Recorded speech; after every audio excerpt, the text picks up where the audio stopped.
Unit militer Chechnya sudah mengumumkan kesiapan mereka untuk dikerahkan ke Iran demi bisa berjihad mendukung angkatan bersenjata Iran. Hal ini bakal benar-benar dilakukan kalau invasi darat dari Amerika benar-benar dijalankan katanya. Dan Press TV, media pemerintahan Iran itu melaporkan kalau pasukan Chechnya yang setia pada pemimpin negaranya yang bernama Ramzan Kadyrov itu bakal melakukan intervensi kalau operasi darat Amerika dilancarkan terhadap Iran. Unit-unit militer Chechnya itu menggambarkan konflik yang sedang berlangsung antara Amerika Israel dengan Iran bukan sebagai perang politik lagi, tapi sudah mengarah kepada perang agama.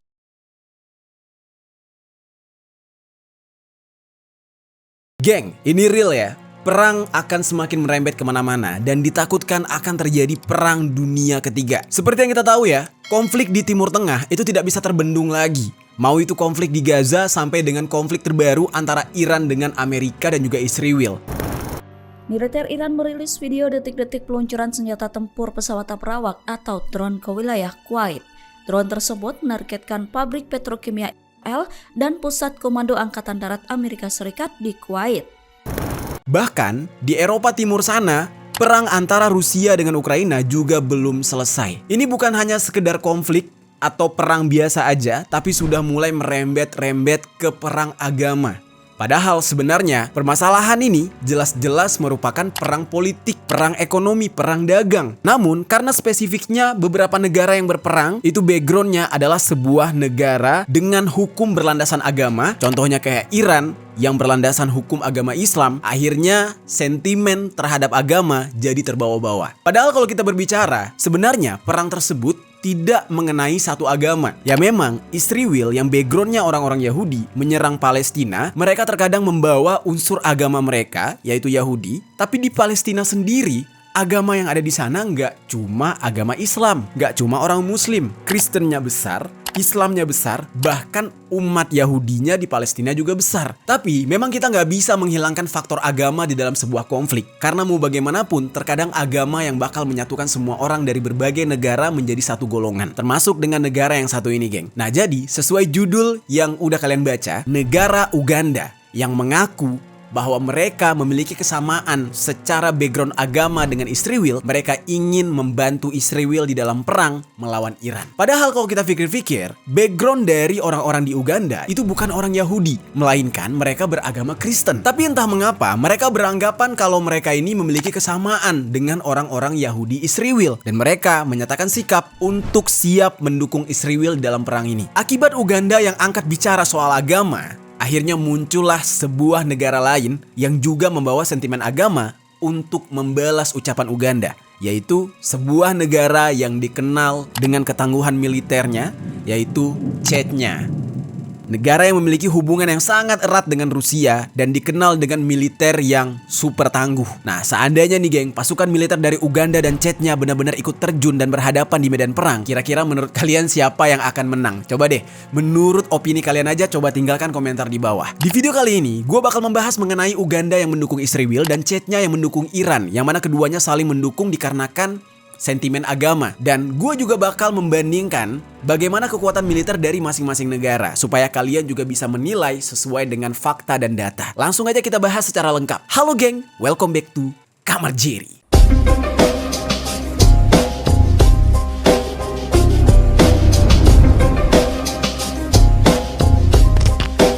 Geng. Suka bikin konten pakai HP tapi kapasitas memorinya kecil? Jangan khawatir. Sekarang, kapasitas memori HP kalian bisa dibikin jadi besar. Ini namanya Portable SSD dari SSK. Kapasitas yang gue beli ini adalah 4 TB. Sebelumnya, gue juga udah beli yang kapasitasnya 500 GB. Sekarang gue upgrade ke 4 TB supaya data yang ditampung jauh lebih banyak. Dan gokilnya, ini kecepatannya sampai 40 Gbps, geng. Proses pemindahan datanya juga simple banget. Cukup pakai kabel, colokin ke HP kalian dan langsung pindahin. Prosesnya jauh lebih cepat daripada kalian mindahin pakai airdrops. Ngapain beli HP dengan kapasitas memori yang besar tapi harga mahal? Mendingan beli portable SSD dari SSK. Harganya jauh lebih terjangkau dan kapasitasnya jauh lebih besar. Untuk link pembelian kalian bisa langsung cek di bawah.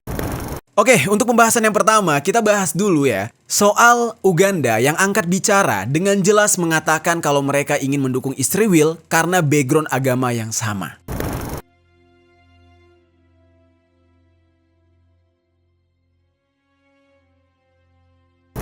Oke, Uganda, sebuah negara yang terletak di benua Afrika yang sedang jadi perbincangan di media sosial. Jadi, baru-baru ini, seorang pejabat militer Uganda yang bernama Jenderal Muhoozi Kainerugaba itu mengeluarkan pernyataan di X pada tanggal 25 Maret 2026 di dalam sebuah tweet yang dia tulis di akun resminya dia. Dia mengatakan kalau Uganda menginginkan perang yang terjadi di Timur Tengah agar berakhir sekarang, katanya. Nah, sebenarnya niatnya baik gitu ya, mengeluarkan ultimatum. Dan dia mengatakan dunia sudah lelah dengan ini semua. Tapi jika ada siapa saja yang berbicara tentang menghancurkan atau mengalahkan Israel, maka akan membawa Uganda ke dalam perang, katanya. Dan Uganda akan berada di pihak Israel, membela Israel. Tweetnya tersebut mendapatkan 3,1 ribu balasan yang gua lihat ya, itu campur aduk banget. Ada yang mendukung pernyataan tersebut, tapi ada juga yang mengkritisi pernyataan dari Muhoozi ini. Yang mana informasi yang gua dapatkan dari artikel The Defense Post, Muhoozi ini juga bilang kalau mereka bersedia memberikan dukungan bersenjata kalau diminta. Nah, dia mengucapkan kalimat ini, mereka hanya perlu meminta, saudara Uganda siap membantu.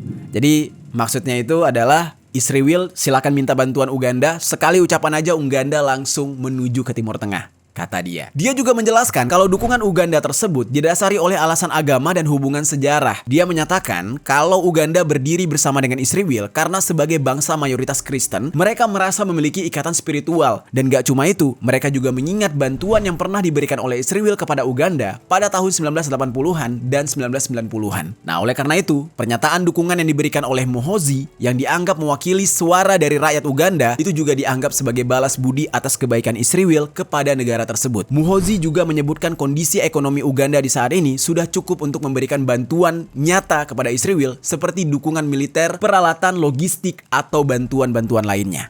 Klaim yang menawarkan dukungan militer itu adalah langkah serius yang berpotensi bisa mempengaruhi hubungan internasional dan meningkatkan ketegangan regional karena keterlibatan negara Afrika pada konflik Timur Tengah yang bisa memicu reaksi dari pihak lain termasuk negara Iran. Dan gak cuma itu, geng, Muhoozi juga mengumumkan rencana untuk mendirikan patung untuk Yonatan Netanyahu di Bandara Entebbe. Nah, Yonatan Netanyahu ini adalah kakaknya Benyamin Netanyahu dan merupakan perwira pasukan khusus Israel yang tewas ketika operasi Entebbe pada tahun 1979. Jadi ada sejarahnya tuh. Yang mana operasi tersebut merupakan operasi penyelamatan sandera di Uganda yang menyelamatkan lebih dari 100 orang sandera. Jadi Uganda tuh kayak hutang budi kepada kakaknya Benyamin Netanyahu. Rencana pembuatan patung tersebut seperti upaya untuk mengingatkan kembali hubungan erat dan bersejarah antara Uganda dengan Israel. Nah, lalu kenapa pernyataan dari Muhoozi ini begitu menjadi perhatian? Ya, karena dia bukanlah seorang personel tentara Uganda aja. Gue jelasin sedikit nih, geng ya, soal siapa dia ini. Siapa Muhoozi ini? Jadi dia ini lahir di Tanzania sebagai anak pertama dari 4 bersaudara dari pasangan Janet dan Yoweri Museveni. Nama belakangnya Kainerugaba yang diberikan untuk menghormati pamannya dari pihak ibunya dia yang bernama Henry Kainerugaba. Orang tuanya berasal dari Uganda, cuma pada saat itu mereka hidup di pengasingan karena situasi politik di negara mereka yang sedang tidak stabil. Jadi selama dia di Tanzania, ayahnya itu aktif di dalam usaha untuk menggulingkan presiden Uganda di saat itu, yaitu seorang diktator yang bernama Idi Amin. Nah, setelah Idi Amin berhasil dijatuhkan pada tahun 1979, Muhoozi ini bersama dengan ibunya dan saudara-saudaranya yang lain itu pindah lagi ke Uganda. Tapi mereka cuma tinggal beberapa tahun di saat itu sebelum akhirnya harus pergi lagi ke pengasingan karena situasi politik di sana kembali memanas. Nah, mereka baru kembali lagi ke Uganda setelah ayah mereka berhasil merebut kekuasaan dan menjadi presiden Uganda pada tahun 1986. Dan sampai saat ini, ayahnya yaitu Yoweri Museveni masih menjabat sebagai presiden Uganda. Ayahnya bahkan dianggap menjadi salah satu pemimpin terlama di Afrika dengan masa pemerintahan lebih dari 40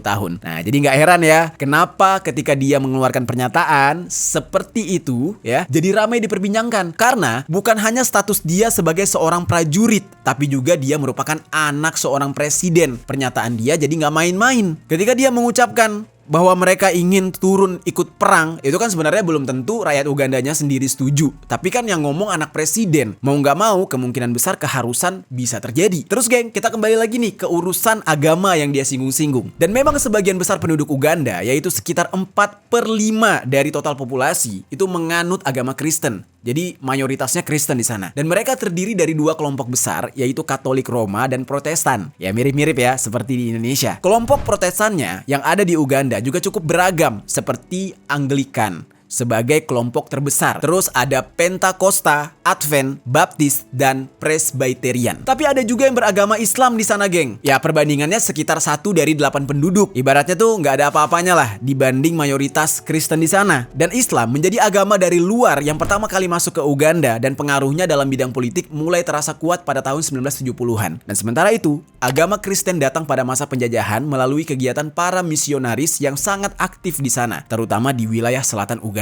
Dan di waktu itu, umat Katolik sering disebut sebagai Bafaransa, yang berarti orang Prancis. Sementara umat Protestan disebut dengan Bangereza, yang artinya orang Inggris. Dari informasi yang gue dapatkan dari media Britannica, meskipun mereka sama-sama Kristen, tapi sering terjadi persaingan di antara mereka. Jadi antara Katolik Roma dengan Protestan itu sebenarnya saling berselisih di Uganda. Dan ini sudah lama terjadi, bahkan kabarnya perselisihan mereka ini lebih kuat dibandingkan antara umat Kristen melawan Islam. Karena jumlah umat Islam di sana kecil banget. Jadi umat Kristennya itu kayak nggak perlu repot-repot melawan umat Islam atau bergesekan dengan umat Islam. Udah pasti umat Islamnya di sana kalah. Akhirnya mereka bergesekan sesama mereka dengan aliran yang berbeda, yaitu Katolik Roma melawan Protestan. Nah itu yang terjadi di Uganda. Dan sampai saat sekarang ini, ketegangannya pun masih dirasakan. Di saat Muhoozi yang berbackground agama Kristen mengeluarkan pernyataan seperti tadi. Saat Uganda menyatakan dukungannya kepada Israel melalui si Muhoozi tadi, ada negara di belahan dunia lain yang mendukung Iran. Nah, jadi ucapan dari pihak Uganda nggak cuma diterima mentah-mentah aja oleh negara dengan mayoritas Muslim, yaitu negara yang bernama Chechnya. Nah, Chechnya ini juga bukan negara sembarangan, geng. Bahkan di dunia combat sport, mereka dikenal sebagai penghasil petarung-petarung terbaik di muka bumi. Kalau kalian tahu, Khamzat Chimaev itu asalnya dari Chechnya. Kalau kita berbicara orang-orang dari Dagestan, misalkan kayak Khabib Nurmagomedov, Islam Makhachev, ya memang mereka asalnya dari Dagestan, tapi mereka adalah sama-sama orang Kaukasian. Jadi keturunannya itu mirip, darahnya itu sama gitu. Dan mereka memang sudah terbiasa dengan yang namanya pertempuran.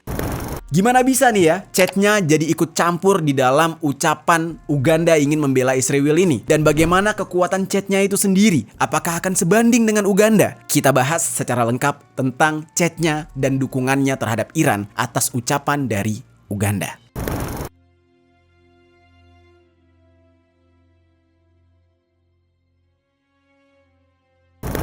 Jadi geng, unit militer Chechnya sudah mengumumkan kesiapan mereka untuk dikerahkan ke Iran demi bisa berjihad mendukung angkatan bersenjata Iran. Hal ini bakal benar-benar dilakukan kalau invasi darat dari Amerika benar-benar dijalankan katanya. Dan Press TV, media pemerintahan Iran itu melaporkan kalau pasukan Chechnya yang setia pada pemimpin negaranya yang bernama Ramzan Kadyrov itu bakal melakukan intervensi kalau operasi darat Amerika dilancarkan terhadap Iran. Perkembangan ini terjadi ketika ketegangan terus meningkat setelah berminggu-minggu operasi militer Amerika dan Israel menargetkan wilayah Iran. Unit-unit militer Chechnya itu menggambarkan konflik yang sedang berlangsung antara Amerika, Israel dengan Iran bukan sebagai perang politik lagi, tapi sudah mengarah kepada perang agama. Yang kemudian mereka menggambarkan konflik yang saat ini terjadi sebagai pertarungan antara kekuatan moral yang berlawanan. Dan oleh karena itu, Chechnya menganggap kalau intervensi langsung, apapun itu bentuknya, untuk membantu Iran sebagai bagian dari jihad. Nah, mereka menganggap pertempuran ini antara kebaikan melawan kejahatan. Dan di dalam hal ini, mereka membantu Iran sebagai pihak yang baik dalam melawan pihak jahat yaitu Amerika dan Israel. Laporan ini muncul di tengah meningkatnya indikasi kalau Amerika sedang mempertimbangkan serangan darat setelah melakukan operasi udara selama berminggu-minggu. Dan situasi tersebut semakin kompleks karena adanya laporan keterlibatan Ukraina di dalam konflik ini. Duta Besar Iran untuk PBB yang bernama Amir Said Iravani mengatakan di dalam suratnya kepada Sekretaris Jenderal PBB yang bernama Antonio Guterres dan Dewan Keamanan PBB dengan pernyataan kalau Ukraina sudah mengirimkan ratusan ahli untuk ke wilayah Timur Tengah demi membantu melawan Iran. Iravani juga mengatakan kalau Ukraina memiliki peran serta berpartisipasi aktif di dalam agresi militer yang dipimpin oleh Amerika dan Israel ini. Dari pernyataan Chechnya yang menyebutkan kalau mereka menganggap perang yang terjadi antara Iran dan Amerika Israel ini, kalian sudah tahu geng ya, kalau alasan Chechnya mendukung Iran itu karena mayoritas agama di negara tersebut adalah Islam. hampir 95% geng, mereka tuh Muslim. Selebihnya itu ya kayak ada Kristen Ortodoks atau agama lain lah ya, agama nenek moyang mereka gitu. Penyebaran Islam di Chechnya itu bersamaan dengan penyebaran paham Sufisme yang dibawa oleh Naqshbandia dan juga Qadiriyah ke kawasan Kaukasus Utara. Warga Chechnya itu percaya kalau agama menjadi suatu cara untuk mempererat hubungan sosial antar masyarakat. Makanya wajar ketika ada umat Islam dari negara lain seperti Iran yang sedang berperang melawan negara lain lagi yang sudah jelas-jelas merugikan banyak pihak, otomatis mereka bakal berada di pihak Iran. Dan di Chechnya sendiri ada masjid terbesar di Eropa, yaitu Masjid Gordos Musulman namanya. Meskipun ada berita yang mengatakan kalau Chechnya akan siap berjihad bersama dengan pasukan Iran untuk melawan Amerika dan Israel, tapi gue menemukan informasi kalau sebenarnya Chechnya itu belum ada pergerakan yang jelas benar-benar ingin mengarahkan pasukannya ke Iran atau enggak gitu. Dan pernyataan ini sendiri itu juga disampaikan oleh pemimpin Chechnya, yaitu Ramzan Kadyrov. Dia mengatakan kalau pasukannya sejauh ini tidak akan dia biarkan ikut berperang untuk membela Iran di dalam konflik melawan Amerika dan Israel. Dia menyampaikan itu melalui Telegram pada tanggal 8 April dengan menggunakan bahasa Rusia serta bahasa Arab. Dan Kadyrov membuat pernyataan tersebut karena ingin memberikan klarifikasi atas rumor yang beredar di internet yang menyebutkan kalau pasukan Chechnya siap dikirim ke Iran untuk membantu menghadapi kemungkinan serangan darat dari Amerika Serikat. Kadyrov menjelaskan kalau hal tersebut mungkin aja terjadi kalau Iran cuma berperang melawan Amerika dan Israel. Tapi menurut dia, Iran juga menyerang negara lain yang Chechnya anggap sebagai saudara, yaitu negara-negara Arab yang ada di kawasan Teluk. Nah, jadinya dia menegaskan kalau secara pribadi dia mendukung Iran karena dia anggap saudara. Tapi dengan satu catatan penting, yaitu dia tidak setuju dengan serangan yang dilakukan oleh Iran yang menargetkan warga sipil dan fasilitas umum di negara-negara Arab. Nah, dia juga mengatakan kalau dia memiliki hubungan yang dekat seperti saudara dengan para pemimpin Uni Emirat Arab, Bahrain, bahkan Arab Saudi. Dan oleh karena itu, dia merasa sangat sedih ketika melihat dan mengetahui kabar tentang warga sipil dari negara-negara tersebut maupun dari negara lain yang tidak terlibat langsung menjadi korban tidak bersalah di dalam konflik ini. Walaupun Iran sendiri sudah menjelaskan bahwa serangan yang dilakukan oleh Iran kepada negara-negara Arab itu menargetkan fasilitas milik Amerika Serikat. Tapi kan geng, bisa dikatakan ya, walaupun serangan Iran menargetkan fasilitas milik Amerika di negara Arab, udah pasti kan pekerja di sana ada yang orang Arabnya, ada warga sipilnya, entah itu mungkin OB-nya, satpamnya, atau apalah gitu. Otomatis mereka juga menjadi korban. Nah, inilah yang disayangkan oleh Ramzan Kadyrov. Serangan Iran itu menewaskan orang-orang Arab yang tidak bersalah. Terus geng, kalau kita berandai-andai ya, misalkan Chechnya benar-benar mengirimkan pasukan mereka ke Iran dan Uganda juga mengirimkan pasukan untuk membantu Israel, siapa kira-kira yang bakal menang? Nah, mungkin gue bakal menjelaskan soal kekuatan militer dari masing-masing negara ini. Siapa yang kuat? Coba deh, kita bahas secara lengkap dari fakta dan sejarahnya. Untuk yang pertama, kita bakal bahas dulu ya, Uganda. Jadi Uganda ini berada di peringkat ke-15 dalam kekuatan militer di Afrika. Afrika ya, bukan dunia. Posisi 15 di Afrika. Berarti kan ya, di Afrika aja 15, kalau di dunia berapa gitu. Dengan skor power index sebesar sekian. Nih, kalian lihat sendiri. Secara global, Uganda ini menempati posisi ke-92 dari 142 negara. Jadi bisa dikatakan posisinya jauh banget. Dan jumlah penduduk Uganda itu sekitar 44,7 juta orang, dengan sekitar 15,2 juta orangnya bisa menjadi tenaga militer. Nah, organisasi Angkatan Darat Uganda dilaporkan pada tahun 2015 ada 5 markas divisi, 1 brigade lapis baja, terus 1 brigade infanteri bermotor, dan 1 batalion tank dan brigade pengawalan presiden. Lalu ada 1 brigade insinyur dan 1 batalion komando, 5 divisi infanteri dengan total 16 brigade infanteri, dan 1 brigade artileri, dan 2 batalion pertahanan udara. Pada tahun 2022, anggaran pertahanan Uganda itu sekitar 934 juta dolar Amerika, yang mana budget ini lebih kecil dibandingkan beberapa negara lain. Di dalam hal kekuatan udara, negara ini memiliki total 49 pesawat, serta cuma ada 25 helikopter. Sementara untuk kekuatan darat, Uganda memiliki sekitar 237 tank, yang membuat mereka lebih kuat di darat dibandingkan dengan beberapa negara lain. Jadi kekuatan Uganda itu ada di darat, geng. Dan mereka berada di peringkat ke-54 di dalam kategori tersebut. Lalu selain itu, Uganda memiliki sekitar 1058 kendaraan lapis baja dan 6 artileri bergerak atau yang dikenal dengan self-propelled artillery, serta 26 peluncur roket. Jadi dari sini kita udah dapat bayangannya ya, geng, seberapa kuat Uganda. Selanjutnya kita bakal bahas Chechnya. Untuk membahas soal kekuatan militer Chechnya, kita harus mengurutkannya terlebih dahulu dari sejarah mengenai perang antara Chechnya dengan Rusia, supaya kita punya gambaran, oh Chechnya itu sekuat ini ya. Sebelum akhirnya negara ini berada di bawah otonomi Rusia, nah negara ini pernah berperang dengan Rusia.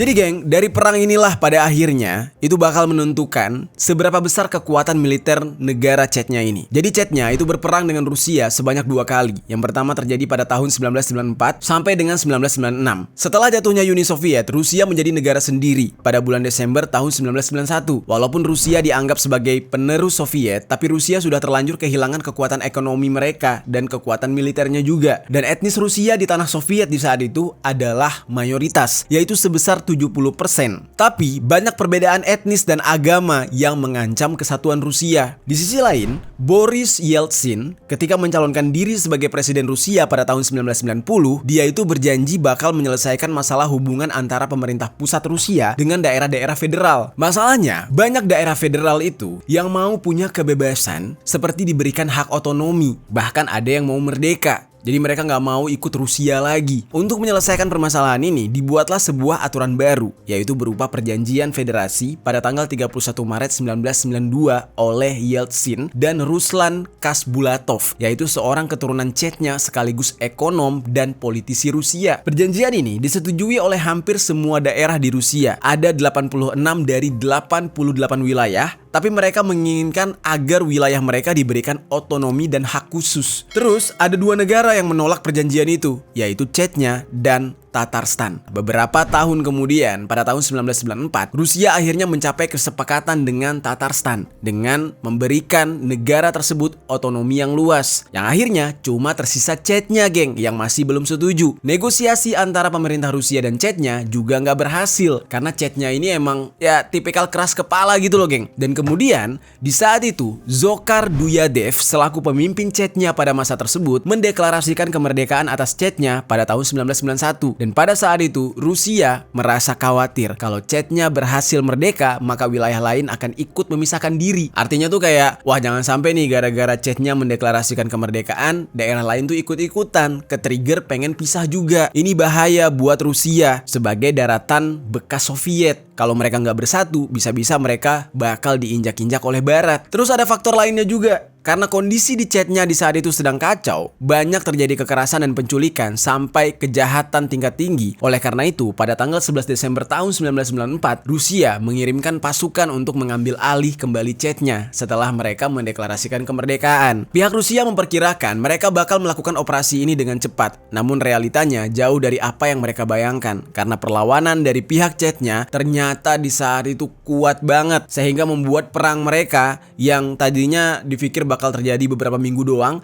ternyata sampai 1,5 tahun. Pasukan Rusia melakukan pembersihan massal penduduk sipil. Baku tembak berlangsung menggunakan pesawat tempur dan senjata artileri. Nah, berdasarkan perhitungan nih, Chechnya sampai kehilangan 50.000 orang penduduk dalam perang itu. Habis semuanya dibantai oleh pasukan Rusia. Sementara pasukan Rusia sendiri cuma kehilangan 5.000 tentara. Perang Chechnya ini dikenal dengan Perang Chechnya I dan berakhir pada bulan Agustus tahun 1996 ketika Rusia menarik mundur pasukan mereka dan menjadikan momen ini sebagai kekalahan yang memalukan bagi Rusia. Padahal Rusia itu negara yang super besar, dibandingkan Chechnya nggak ada apa-apanya, tapi Chechnya bisa menang walaupun Chechnya kehilangan banyak penduduk sipil mereka. Kemudian terjadilah perang lagi geng, yaitu Perang Chechnya kedua yang dimulai pada bulan Agustus tahun 1999 sampai dengan April 2009. Di bulan Agustus 1999, kelompok bersenjata dari Chechnya itu masuk ke wilayah Dagestan di Rusia. Kemudian pada bulan September tahun tersebut terjadi ledakan di beberapa apartemen di kota-kota Rusia yang menewaskan lebih dari 300 orang. Pemerintah Rusia langsung menyalahkan itu semua disebabkan karena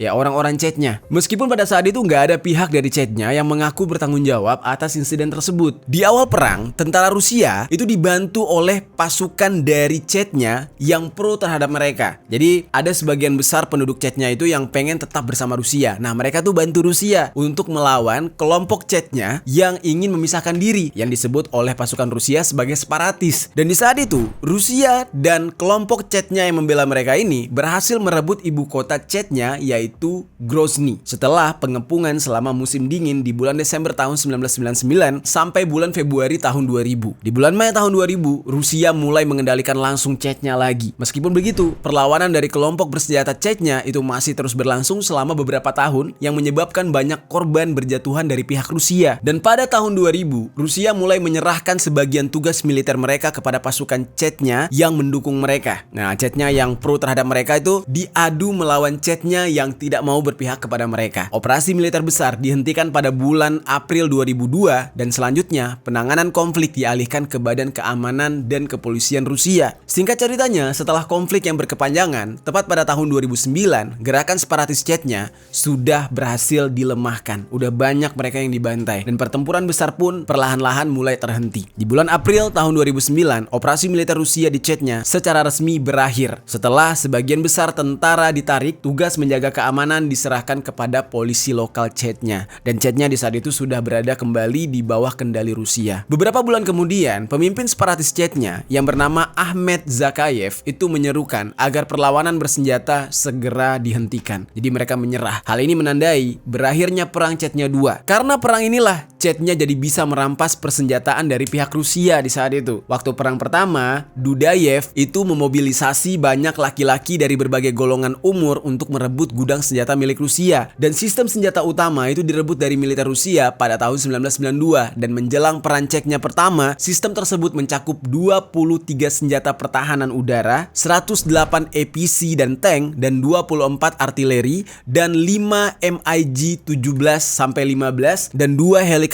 Mi-8, 24 peluncur roket ganda, dan 17 peluncur rudal permukaan ke udara. Dan sebagai akibat dari tentara Rusia yang menarik diri dari Chechnya, tentara Rusia di saat itu meninggalkan hampir semua persenjataan mereka, termasuk pesawat terbang dan sistem pertahanan udara mereka. Semuanya di saat itu jadi punya Chechnya. Dengan kekuatan manusia yang Chechnya punya, yang sanggup melawan Rusia sampai perang hingga 1,5 tahun, ditambah dengan perang yang kedua yang berlangsung bertahun-tahun, dan juga saat ini mereka sudah menjadi bagian dari Federasi Rusia. Bisa kalian bayangkan, geng, betapa kuatnya militer Chechnya saat ini. Kalau dari sejarah yang bisa kita lihat, ketika Chechnya melawan Rusia, sampai Rusia pernah kalah di perang pertama. Jadi kita bisa compare antara kekuatan Chechnya dan Uganda. Siapa yang kuat? Ya udah pasti Chechnya. Belum lagi mereka ini adalah bagian dari Rusia. Udah pasti persenjataannya lengkap dengan pasukan yang lebih tangguh daripada pasukan Rusia lain. Nah, namun sampai saat ini belum ada perkembangan selanjutnya mengenai pasukan Chechnya, apakah mereka benar-benar bakal mengirim atau enggak. Tapi dari pemberitaan terakhir dari pasukan Ugandanya itu sudah mulai mempersiapkan pasukan untuk dikirim ke Israel. Nih, kalian bisa lihat pemberitaannya di sini. Nah, jadi pernyataan mereka itu cukup serius, geng. Namun belum bisa dipastikan kapan mereka akan mengirim pasukan mereka ke Israel.